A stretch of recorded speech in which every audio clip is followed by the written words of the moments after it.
নমস্কার বন্ধুরা, হাসবে বাঙালি প্রেজেন্টস গল্পগুচ্ছ নতুন গল্পে আপনাদের স্বাগত।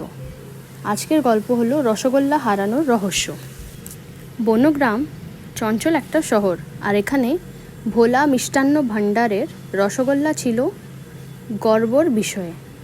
কমল, স্পঞ্জি আর একটু সুস্বাদু, যে লোকেরা বলতো এই মিষ্টি নাকি দেবী অন্নপূর্ণার আশীর্বাদ প্রাপ্ত। একদিন সকালে দোকানের মালিক ভোলা কাকু ঘুম থেকে উঠে দেখে এক ভয়ঙ্কর দৃশ্য।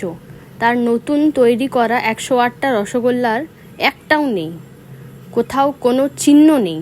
শুধু কাউন্টারের কাছাকাছি কিছু আতশ মিষ্টি পায়ের চিহ্ন দেখা গেল। গ্রামে হাহাকার পড়ে গেল।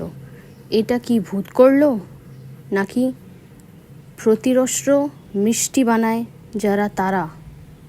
একটা জরুরি গুপ্তচর ডাল গাঠিত হলো, তার নেতৃত্ব নিল ছোট্ট চিংড়ি।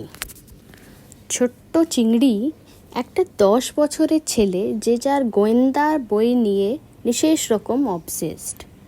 চিংড়ি ক্রাইম সিনে খুব সুন্দর করে দেখলো। পায়ের চিহ্নগুলো ছোট্ট, গোল আর জানতে দেখা যাচ্ছে অনেক সাজানো। এটা কোনো সাধারণ চোর নয়। সে ঘোষণা দিল এইটা একজন মাস্টারমাইন্ডের খেলা।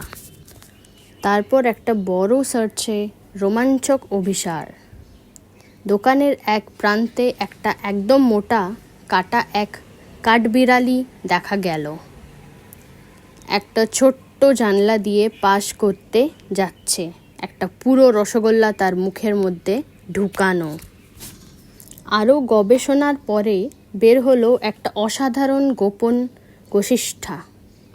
দোকানের পিছনে বীর গাছের ভিতরে একটা চুপচাপ রসগোল্লার ভাণ্ডার, যেখানে একটা পুরো ডাল কাঠবিড়ালি মিষ্টি চুরি করে স্টাশ গড়িয়ে রেখেছে।